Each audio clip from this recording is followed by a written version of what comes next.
I love you, Senator Argyle. Thank you for being willing to use your committee to do this hearing. So we pulled the trigger yesterday morning around 9 a.m., and look what happened here. And as Jesus said, you shall know the truth, and the truth shall set you free. Guess what?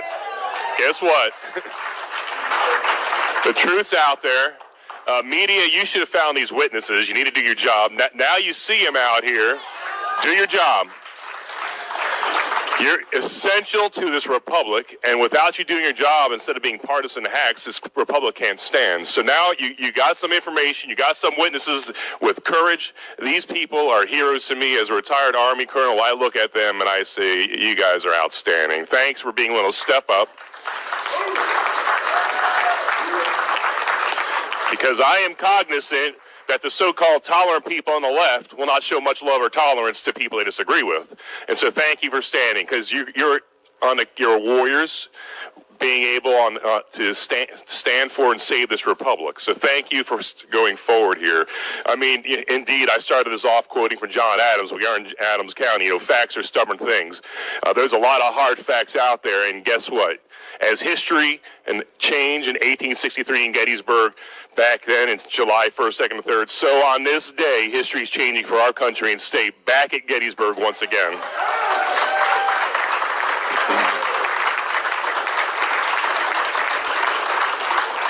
I mean, I don't even know how this happened in America. We could send 50 years ago, men to the moon, but we can't have a safe, secure election in Philadelphia and Pennsylvania. What's going on here? It's got to be by design, because we have the technology, we have stealth aircraft that are the envy of the world, but we can't run an election better than Afghanistan. Congressman Perry, you and I were in Afghanistan, and I don't know how in the heck Afghanistan has more secure, safe elections than Pennsylvania does. I mean, beam me up, Scotty. There's no sign of intelligent life anywhere. Really? We move heaven and earth with American dollars to secure elections in Iraq and Afghanistan and elsewhere. We can't do it in our own state. It's by design. There's people in Pennsylvania not interested in safe, secure elections, and we have to correct this. There's two things that need to happen. First off, we need to make sure the real winner is sent forth from this presidential election. And number two,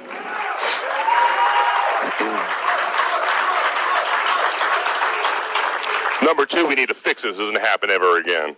I can't believe we're having this conversation here in Pennsylvania.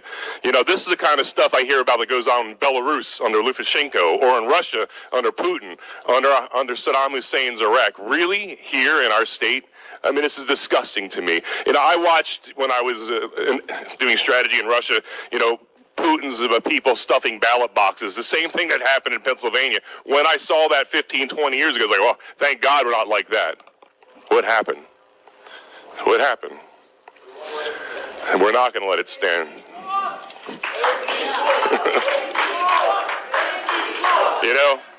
I saw, you have to forgive people because we are a constitutional republic, so I'll forgive those that say democracy. But I saw one man had a sign in Philadelphia, and the irony wasn't lost on me.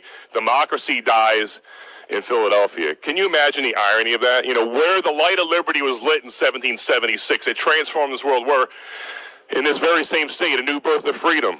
And then, of course, let's not forget 2001, Todd Beamer, let's roll. You know what? It's our time to roll. This is no time.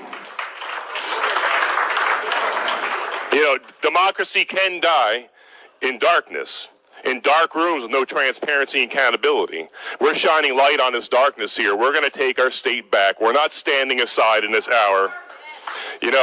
As Representative Metcalf rightly said, in 1994, there was so much shenanigans and cheating in the Marks versus Stinson case that a federal district judge threw out the election results, took a senator out of Harrisburg, state senator, and put the Republican in because the election results were so corrupted.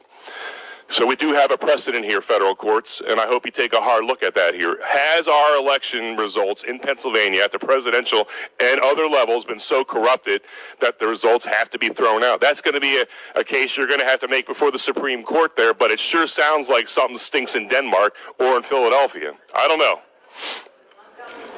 One vote, one person, one legal vote per person, and any cheating goes in there disenfranchises an American. And I can't believe this is happening here, and we're not going to let it stand. I don't know why it's so hard.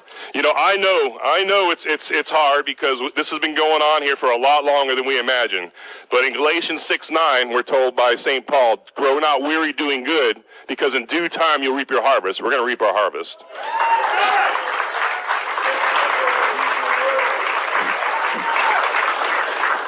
The time for dithering, and deliberation is over. It's time for decisive action. We have to protect our Commonwealth and our nation. The eyes of the world are upon us, and let's turn the Commonwealth of Pennsylvania from a laughing stock to the pride of the world once again, as we've always had been and need to be again.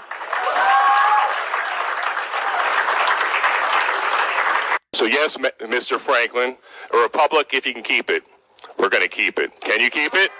Can you? Will you? We're going to keep the republic. Thank you.